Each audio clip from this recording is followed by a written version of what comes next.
MBA कराने वालों को टेक्सटाइल इंडस्ट्री की। मेन मुद्दा क्या है धंधे के अंदर, जब आप गलत माल लेके रख लेते हो तो इन्वेंट्री बढ़ जाती है, माल पुराना होता है, कपड़ा पुराना होते ही फैशन बदलते बिकना बंद हो जाता है। जब बिकना बंद हुआ तो गेम ओवर हो जाता है, क्योंकि रॉन्ग बाइक आपने, आपका अनसोल्ड स्टॉक मतलब आपका कैश फंस गया है। इतने दिन से कपड़े पड़े हुए हैं, मक्खी मार रहे हो आप, बिक नहीं रहे हैं, कैश आपका फंस गया है। ब्रांड जल्दी बिकते हैं, फटाफट बिकते हैं, स्कीम के चक्कर में मत आना। डेड स्टॉक हो रहा है तो तुरंत निकाल दो उसको। वाई एनालिसिस करो, मेरे साथ ऐसा क्यों हो रहा है, क्या मैं गलत डिज़ाइन ले रहा हूँ, क्या मैं महंगा या बहुत सस्ता ले रहा हूँ, क्या मेरा सेल्समैन ठीक नहीं है, या मैं डिस्प्ले अच्छे से नहीं कर पा रहा। बेसिकली यही 4 प्रॉब्लम होती हैं, डिज़ाइन की, प्राइस की, सेल्समैन की और डिस्प्ले की। ये 4 चीज़ें ध्यान रखनी अपने ज़रूरी है। बैड स्टॉक मत खरीदो, good stock, very good stock लेना। बैड स्टॉक मतलब जो बिकता नहीं, गुड स्टॉक मतलब जो बिक जाता है, डिमांड है, लेकिन वेरी गुड स्टॉक फट फट फट फट बिकता है। अब इसका मतलब क्या हुआ, 80-20 फॉर्मूला फिर समझो।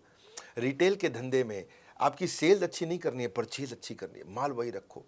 जो माल 80% बिकता है, हाँ, ये केवल 20% तरह का माल होता है जो 80% बिक जाता है, और वही वाला 20% तरह का माल, उसको 80% भर लो अपने पास में। 80% ऑफ दैट 20% जो आपको 80% ग्रोथ देगा। ये है मेन मुद्दा इसके अंदर। हाँ, इसको बोलते हैं एबीसी एनालिसिस या एफएसएन analysis, fast moving, slow moving, non moving. जो जल्दी बिकता है उससे शोरूम भर दो, जो धीरे बिकता है उसको केवल 15-20% रखो, और जो नहीं बिकता है उसको 2-5% से ज़्यादा कभी मत रखो। यही है मेन सारा का सारा गेम। परचेज जो है ना, माल को जमा करना। परचेज मतलब जमा, दुकान में सामान लाते हो, परचेज मतलब जमा, सेल्स मतलब मजा। हाँ, जमा मजा, जितना बढ़िया सेल्स करोगे उतना मजा आएगा आपको। लेकिन क्या है, आपका अगर जब जमा राइट है तो sales becomes easy and light. When the जमा इज राइट, यानी कि purchase is right, sales becomes easy and light. But when जमा इज रॉन्ग, गलत सामान ले आए, sales delays for very long. मुद्दा यही है। व्हेन जमा is right, sales becomes easy and light. When जमा is wrong, sales delays for very long.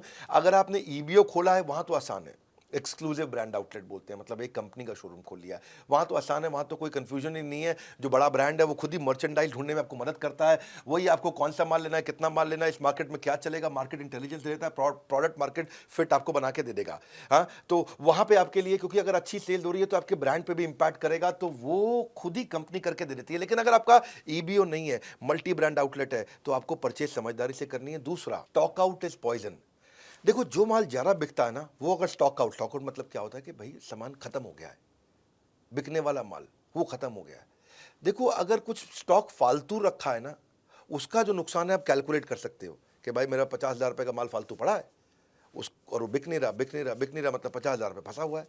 लेकिन जो माल बिकता है वो नहीं है, तो कितने सारे कस्टमर वो ले जाते जो लेके नहीं गए, वो आपको पता भी नहीं चलने वाला।